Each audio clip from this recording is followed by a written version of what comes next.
حروف سوامت کے متعلق لوگوں نے پوچھا ہے کہ حروف سوامت کی زکوٰۃ ہم چاند گرہن میں کس طرح دیں، جیسا کہ 7 تاریخ کو چاند گرہن ہے اور اس کے حوالے سے جو حروف سوامت کی ہم زکوٰۃ دیتے ہیں، لیکن یہ ان حروف کے یہ جو ہے نا 13 حروف ہیں، احد، رسس، قعق، لمو، یہ 13 حروف ہیں۔ ان 13 حروف میں نقطہ آپ کو نظر نہیں آئے گا، ان کے اندر نقطہ نہیں ہوتا، یہ بے نقطے جو ہے یہ بے نقطے حروف ہیں۔ ان کے اعداد اگر آپ نکالیں گے تو ان کے اعداد ہوں گے 543 مرتبہ اس کو لکھا جاتا ہے۔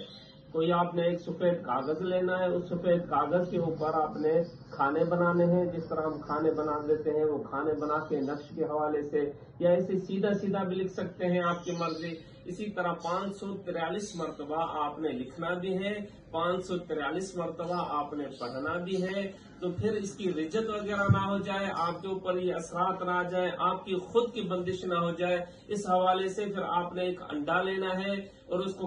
اس کے اوپر یہ حروف سوامت لکھنے ہیں اور اس کا ایک نقش لکھنا ہے۔ وہ نقش لکھنے کے بعد اس کو کالے کپڑے کے اندر باندھ کے اس کے اوپر دھاگا باندھ دیں، پھر اس کو کہیں بھی قبرستان میں یا کہیں بھی ایسی پاک صاف جگہ پر آپ اس کو رکھ دیں۔ انشاءاللہ یہ عمل پورا سال آپ کے ساتھ کام کرے گا، پورا سال آپ اس سے فائدہ اٹھا سکتے ہیں۔ کسی کے جو بیماری کو باندھنا، کسی دشمن کو باندھنا، کوئی ذاتی دشمنی کر رہا ہے اس کو باندھنا، یا اور کوئی پریشانی ہے، ہر پریشانی کے حوالے سے حروف سوامت سے کام لیا جا سکتا ہے۔